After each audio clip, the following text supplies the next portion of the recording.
సంవత్సరాలు. తన యొక్క diagnosis delayed speech and language development with autism. తను మా క్లినిక్కి 7 సంవత్సరాల వయసులో వస్తున్నాడు. తను మొదట వచ్చినప్పుడు తనకి ఐ కాంటాక్ట్ కానీ ఏకాగ్రత కానీ సెషన్లో కూర్చొని కూడా ఉండేవాడు కాదు. తనకి వర్డ్ లెవెల్లో ఉండేవాడు. ప్రెసెంట్ ఇప్పుడు తను 3 years నుంచి ఇక్కడ థెరపీ అటెండ్ అవుతున్నాడు. తను ఐ కాంటాక్ట్ ఇంప్రూవ్ అయింది. ఏకాగ్రతగా సెషన్ హాఫ్ అన్ అవర్ సెషన్లో కూర్చోగలుగుతున్నాడు. తర్వాత తను సెంటెన్సెస్ లెవెల్లో మాట్లాడగలుగుతున్నాడు. ఇప్పుడు ప్రెసెంట్ తనకి పిక్చర్ కమ్యూనికేషన్ కాన్సెప్ట్ చెప్పిస్తాము, మీరే చూస్తారు. తను ఇప్పుడు సింపుల్ సెంటెన్స్లో విత్ క్లారిటీ స్పష్టంగా మాట్లాడుతున్నాడు.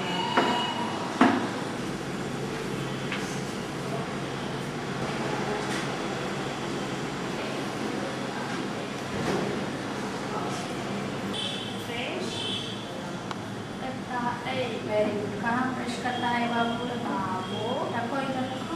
कहाँ ब्रश करता है? Very good. रखता है कहाँ जाता है बाबू? Very good. निखिल कौन है? निखिल कौन है? बाबू. बाबू कहाँ जाता है? बाबू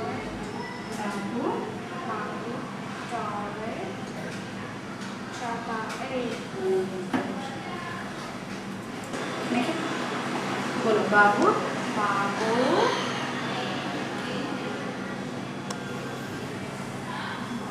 ये बोलो बाबू. टॉयलेट चला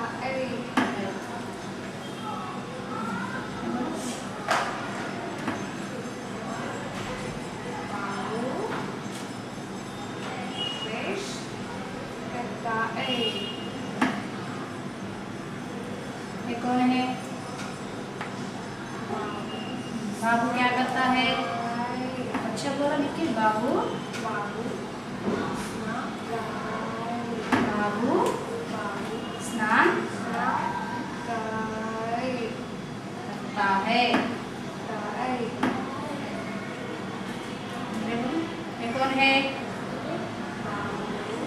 बाबू क्या करता है निखिल? बताओ इधर. बाबू बाबू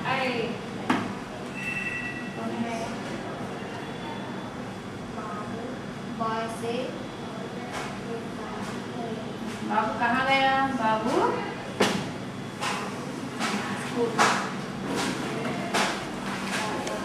बाबू स्कूल को जाता है. పాప పేరు కార్తిక. తన వయసు 3 సంవత్సరాలు. తన యొక్క diagnosis delayed speech and language development with delayed motor milestones. పాప 2 సంవత్సరాలప్పుడు నుంచి క్లినిక్ వస్తుంది. సో మొదట పాప వచ్చినప్పుడు తను వర్డ్ లెవెల్లోనే ఉంది, క్లారిటీ కూడా ఉండేది కాదు.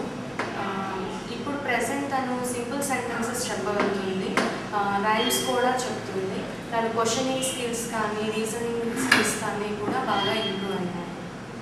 బాబు ఏం చేస్తున్నాడు Karthika?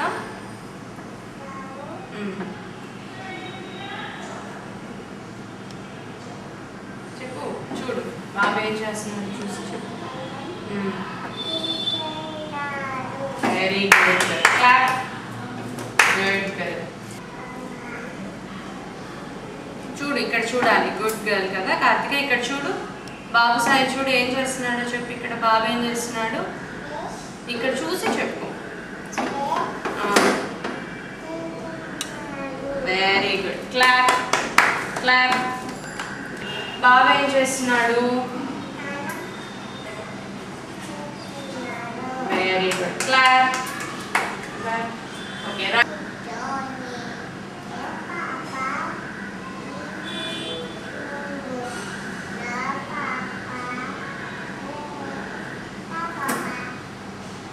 Very good. Good. Clap clap చేయి. Good girl. బాబు పేరు రోహిత్. తన వయసు 10 సంవత్సరాలు. తను 9 సంవత్సరాల వయసు నుండి క్లినిక్కి వస్తున్నాడు. మొదట తనకి నాలుక మూమెంట్స్ కూడా ఉండేవి కాదు, ఈవెన్ పీల్చడం కూడా రాదు. తను ఆ ఈ సౌండ్స్ మాత్రమే చెప్పేవాడు. కానీ ఇప్పుడు తనకి టంగ్ మూమెంట్స్ కూడా ఇంప్రూవ్ అయ్యాయి. స్ట్రాతో కూడా పీల్చగలుగుతున్నాడు. తను అమ్మ, అక్క, అమ్మాయి ఇట్లా 2 వర్డ్స్ కూడా చెప్పగలుగుతున్నాడు. తన సింపుల్ సెంటెన్సెస్లో చెప్తాడు. ఈవెన్ ఫోనేషన్ కూడా బాగా ఇంక్రీజ్ అయ్యింది. 4 బయటది. గుడ్. ఇంకా రోహిత్ 4 బయటకి. Good boy. పక్కన ఇలా పక్కకి. ఇటు పక్కకి, ఇటు పక్కకి, ఇటు తిరుగు. పక్క సైడ్ చూడు రోహిత్. ఇటు పక్క. Good bye. పీచు వాటర్ పీచు. నింగే. Good boy. మళ్ళీ దాకా. Good boy. నింగేయాలి. Good boy. అడుగు. ఇంకా బాగా అడుగు. Good boy. తీసుకో. ఆటో తీసుకో. కార్ కావాలా? అడుగు. ఇంకా అడుగు. బాగా అడుగు. ఏమి కావాలి? ఏమి ఇవ్వాలి?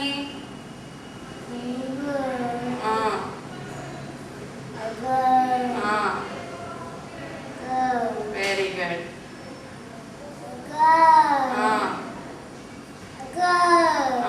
కార్ కదా, అడుగు.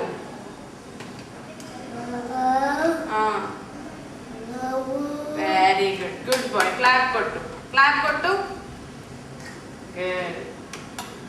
బాబు పేరు శ్రీరామ్. తన వయసు 7 సంవత్సరాలు. తను సంవత్సరం నుంచి మా క్లినిక్కి వస్తున్నాడు. మొదట బాబు వచ్చినప్పుడు తను వర్డ్ లెవెల్లో ఉండేవాడు. క్లారిటీ కూడా ఉండేది కాదు. ఇప్పుడు ప్రజెంట్ తను కాంప్లెక్స్ సెంటెన్సెస్ కూడా చెప్పగలుగుతున్నాడు. స్పీచ్ క్లారిటీ కూడా బాగా ఇంప్రూవ్ అయింది. Reasoning skills and logical thinking కూడా బాగా ఇంప్రూవ్ అయింది. క్వశ్చనింగ్ కూడా బాగా చేయగలుగుతున్నాడు. ఇప్పుడు ప్రజెంట్ మా క్లినిక్లో ఉన్న స్పెషల్ స్కూల్లో తను ఎల్కేజీ స్టాండర్డ్ లెవెల్లో ఉన్నాడు. ఇప్పుడు తనంతటా తాను ఓన్గా స్టోరీ టెల్లింగ్ కూడా చేస్తాడు.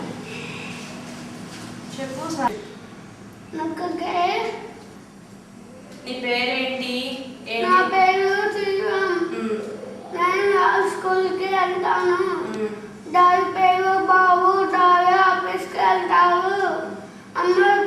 అమ్మ పేరు దారాని. అమ్మ ఇంట్లో ఉంటుంది. తమ్ముడు పేరు కార్తీక్. తమ్ముడు ఇంట్లో ఉంటాడు.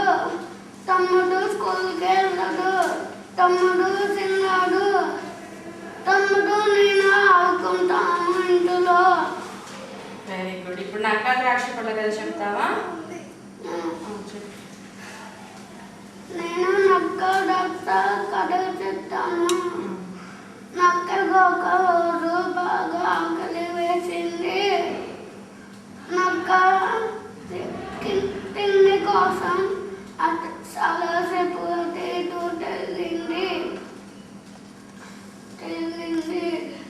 తర్వాత అప్పుడు డాక్టర్ని చూసింది. డాక్టర్ దగ్గరికి వచ్చింది. కొన్ని ద్రాక్ష పళ్ళని తినడానికి పైకి ఎగిరింది. ద్రాక్ష పళ్ళు అమ్మలేదు. ద్రాక్ష పళ్ళు చాలా ఎత్తుగా ఉన్నాయి. అప్పుడు ఏం చేసింది? నక్క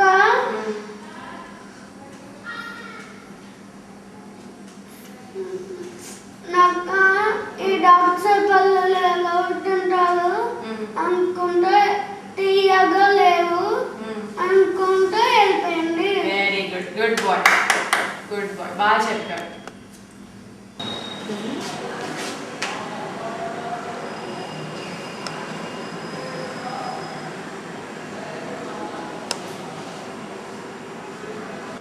మనం చాలా కేసెస్ డిస్కస్ చేశాము. ఇప్పుడు మొదట అసలు స్పీచ్ అనేది ఎలా ప్రొడ్యూస్ అవుతుందో చూద్దాము.